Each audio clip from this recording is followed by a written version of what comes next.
Assalamualaikum. How are you, students? I hope you are fine and doing well. तो बात चल रही थी हमारी चैप्टर नंबर 10 बायोलॉजी की, और इसमें इंट्रोडक्शन हमने पढ़ लिया है। और नेक्स्ट जो टॉपिक हमारा शुरू हो रहा है that is 10.1 gaseous exchange in plants.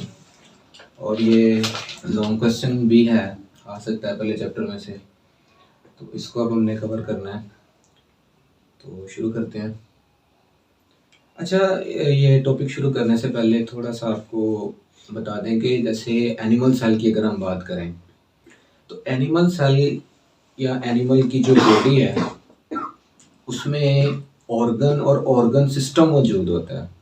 ठीक है, मुख्तलिफ ऑर्गन्स हैं, फिर ऑर्गन सिस्टम है, तो ऑर्गन सिस्टम से आगे और रिलेटेड ऑर्गन्स मौजूद हैं जो कि चल रहे हैं एनिमल की बॉडी के अंदर। क्योंकि जो प्लांट्स हैं इनके अंदर ऑर्गन और ऑर्गन सिस्टम्स मौजूद नहीं होते, यानी ऑर्गन सिस्टम लेवल जो है प्लांट्स का वो उतना कॉम्प्लेक्स नहीं होता जितना एनिमल्स में होता है। ठीक है, यानी कि मैं आसान अल्फाज में कहूँ तो प्लांट्स जो होते हैं इनमें ऑर्गन और ऑर्गन सिस्टम लेवल जो है उसको इतना ज़्यादा हाई या इतना ज़्यादा डोमिनेंट नहीं होता जितना कि एनिमल्स में होता है। इस वजह से जो प्लांट सेल्स होते हैं उनके जो इंडिविजुअल सेल्स हैं वो इन्वायरमेंट के साथ गैसेस एक्सचेंज करते हैं।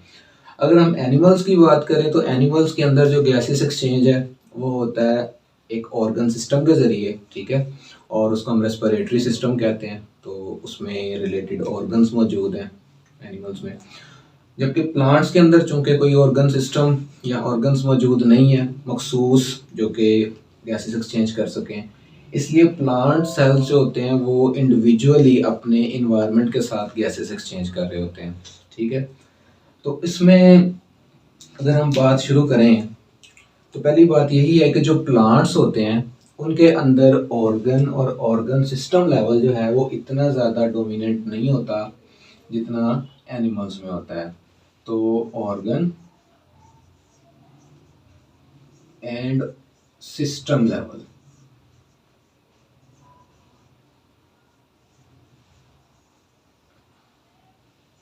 is less definite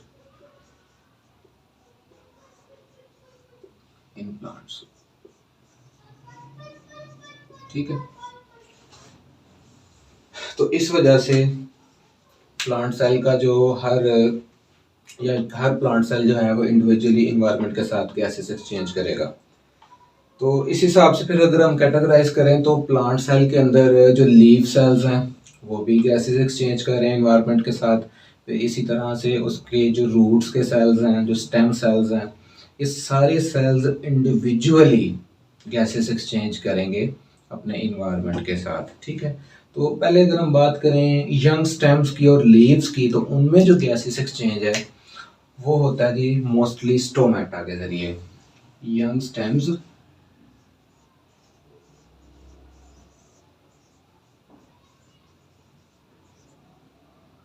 और अगर हम लीव्स की बात करें तो इनमें जो गैसेस एक्सचेंज होगा वो होगा किसके जरिए? स्टोमेटा के जरिए।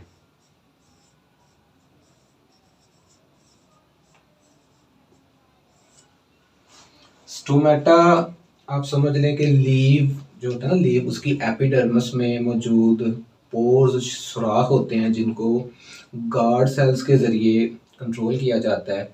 तो वो जो पोर्स हैं लीफ एपिडर्मिस के ऊपर मौजूद वो स्टोमेटा कहलाते हैं। तो उनके ज़रिए ही जो प्लांट्स हैं वो उनमें रेस्पिरेशन भी होती है, यानी गैसेस एक्सचेंज भी होता है, और साथ जो वाटर की ट्रांसपायरेशन है वो भी स्टोमेटा के ज़रिए ही हो रही होती है। ठीक है, तो लीफ एपिडर्मिस के ऊपर मौजूद होते हैं स्टोमेटा, और स्टोमेटा के ज़रिए जो गैसेस एक्सचेंज है वो हो रहा होता है। ठीक है, तो अगर हम बात करें जो लीफ सेल है उसको दो सिचुएशंस का सामना करना पड़ता है, एक दिन के वक्त और दूसरी रात के वक्त। अब दिन के वक्त सिचुएशन क्या होती है और रात के वक्त सिचुएशन क्या होती है, आपने ये डिस्कस करना है।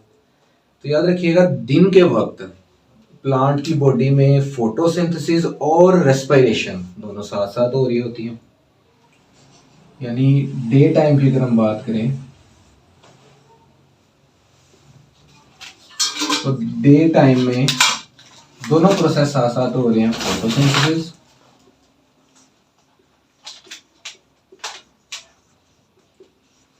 और दूसरा रेस्पिरेशन।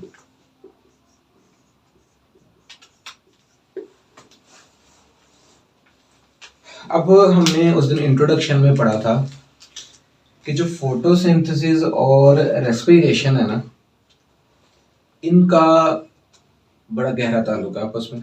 वो कैसे? फोटोसिंथेसिस में कार्बन डाइऑक्साइड जो है वो यूटिलाइज होती है और ऑक्सीजन यहाँ से रिलीज होती है एज अ बाई प्रोडक्ट, जबकि रेस्पिरेशन के अंदर ऑक्सीजन यूटिलाइज होती है और कार्बन डाइऑक्साइड रिलीज होती है। ठीक है, अब दिन के वक्त ये दोनों ही प्रोसेसेस प्लांट की बॉडी में चल रहे हैं, फोटोसिंथेसिस भी हो रही है और रेस्पिरेशन भी हो रही है। तो इसका मतलब है कि दिन के वक्त लीफ एपिडर्मिस में मेसोफिल सेल्स के अंदर जो कार्बन डाइऑक्साइड वो हवा से इनटेक कर रहे हैं स्टोमेटा के जरिए, वो यूज हो रही है फोटोसिंथेसिस में। ठीक है, और फोटोसिंथेसिस में बनने वाली ऑक्सीजन वो यूटिलाइज हो रही है रेस्पिरेशन के अंदर। ठीक है, अच्छा, अब एक बात आपको मैं क्लियर कर दूं कि जनरली हम लोग सुनते हैं जी कि हम पौधों को कार्बन डाइऑक्साइड देते हैं और पौधे हमें ऑक्सीजन फराहम करते हैं। ये बात ठीक है, लेकिन पौधे हमें ऑक्सीजन कैसे फराहम करते हैं, ये कॉन्सेप्ट थोड़ा सा हमारा जो है ना वो मुख्तलिफ होता है कुछ लोगों का।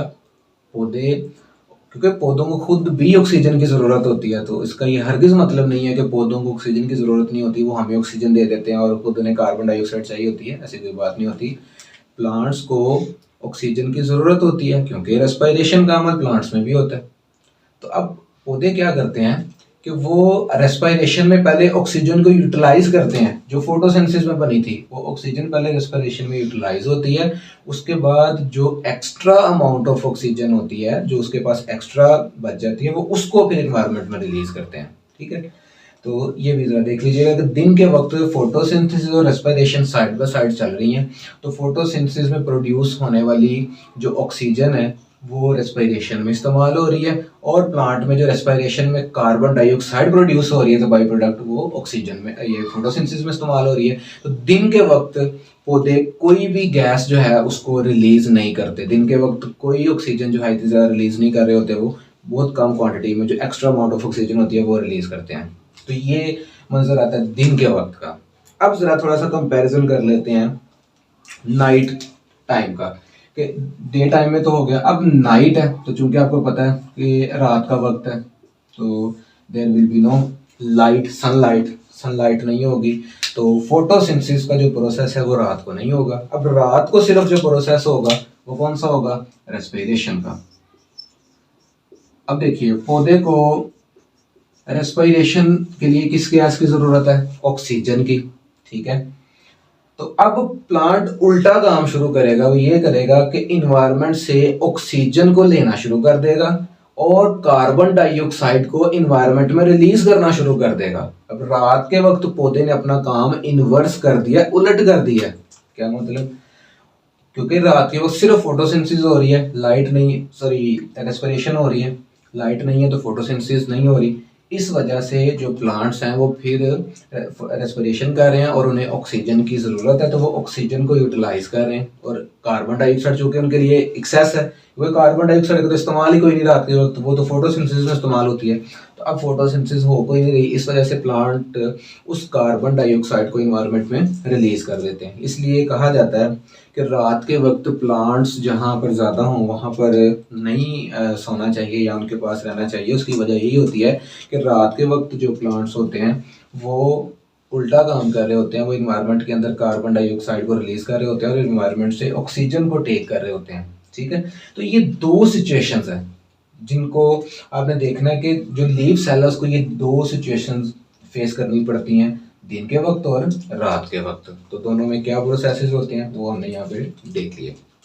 उसके बाद जैसे हमने लेक्चर के स्टार्ट में बात की कि प्लांट में कोई ऑर्गन सिस्टम मौजूद नहीं है, कोई ऑर्गन्स नहीं है मखसूस जो कि ये कर सकें गैसेस एक्सचेंज, इसलिए प्लांट की बॉडी जो है उसके मुख्तलिफ जो सेल्स हैं वो इंडिविजुअली इन्वायरमेंट के साथ गैसेस एक्सचेंज कर रहे हैं।